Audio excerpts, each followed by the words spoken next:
थार्मल प्रजेक्टखौ जुदि बे जायगानिफ्राय बबेबा गुबुन जायगायाव जुदि लाङोब्ला आङो बयबो रायजोनि जानानै सिद्धान्त लानायनि गेजेरजों आङो बेखौनो क्लियार बिथांखौ आङो बुंनाय जाहैबाय बे जिनिसखौ जों खुनु फर्जायैनो जानायखौ जों लुबैया। 2 जुन खालि जोंनि प्रमद सारनो हरनाय हिसाबै जोङो बिथांजों सावरायनो होनानै थांदों आरो बे सावरायनायावहाय जोंनि नैबे थार्मल प्रजेक्टनि सायावहाय बिथाङा CM सार प्रमद सारा जोंखौ जे मा उसुबिदा आरो बे जिनिसाव जानायावहाय नोंस्रा मा उसुबिदा जादों, मा रोखोमनि मा फथि जादों, बेथ' डेभेलपनि बुस्थु बिथाङा बुंदों सारा। बेयावनो आङो सारनि सोंनायाव आङो रिप्लाइ होदों जे जोंहा आजिल'खे 100 बोसोरनिबो सिगां 100 बोसोरनिफ्रायनो सिगां जोङो बे गामियावहाय आबै आबौमोनहा रायजो जाबोनाय बे सोमोन्दै जोङो दा फैनानै जोंना गोबां फेमिलिफोरबो जाबाय।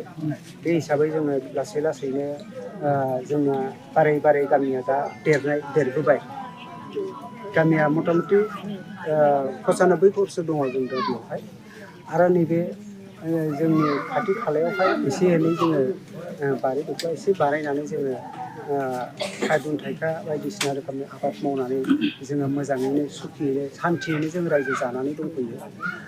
दा बिनि गेजेराव आङो सारखौ बेखौनो बुंगोन जे नैबे प्रजेक्टनि सायावहाय दाखालिबो जोङो सारजों रायज्लायबोखादों जे जों साननैसो रायजो राजाजों बे खोथाखौ जोङो सावरायहैग्रोगोन होननानै। दा दिनैहाय आङो बेखौ जोंनि नैबे रायजो राजाखौ सावरायनायाव मा मतामत मोनलायखो बे खोथाखौ आङो सारनिसिम फोरमायहरनो होननानै आङो दिनैहाय नैबे मिडियानि गेजेरजों बेखौनो बुंगोन जे जोंहा रायजो राजाया गासिबो ओनसोलनि रायजो राजाफ्रानो बे बुंदों सिद्धान्त लाबाय जे बे जिनिसखौ जोङो खुनु फर्जायैबो जायाब्ला मोजां जागौ। जुदि बिथाङा प्रमद सारा जुदि बे जिनिसखौ जुदि जोंखौ अननायनि गेजेरजों जुदि बहायबा जायगा दङब्ला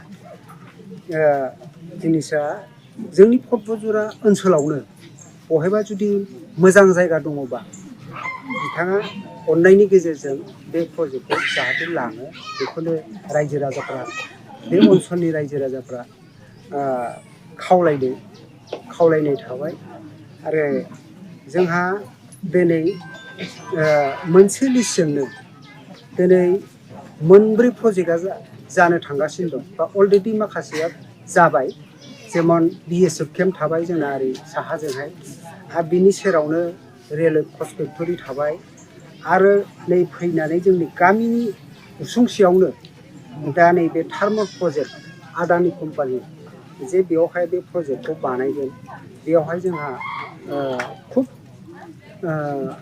गोहोम गोलैगोन गाज्रि रोखोमनि।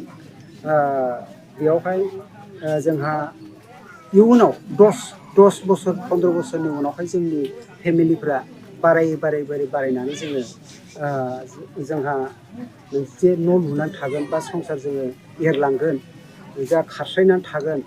दा बेफोरबायदि जायगाया जोङो बनसिथ' जानानै थागोन। दा नंखायनो आङो सारखौ बुंदों अननायनि गेजेरजों जुदि नैबे थार्मल प्रजेक्टखौ जुदि बे जायगानिफ्राय बबेबा गुबुन जायगायाव जुदि लाङोब्ला आङो बयबो रायजोनि जानानै सिद्धान्त लानायनि गेजेरजों आङो बेखौनो क्लियार बिथांखौ आङो बुंनाय जाहैबाय बे जिनिसखौ जों खुनु फर्जायैनो जानायखौ जों लुबैया। सारनो आङो मोनसे खोथाखौ फोरमायनो बावलांदों बे दिनैहाय आङो रायजो राजाखौ लानानै नैबे 2 नं फाग्लिजरा आरो 1 नं फाग्लिजरा आरो जोंनि बासबारि ओनसोलनि रायजो राजाजों जोङो नैबे सिद्धान्तखौनो लानाय जाबाय जे बे जिनिसखौ जोङो खुनु फर्जायैनो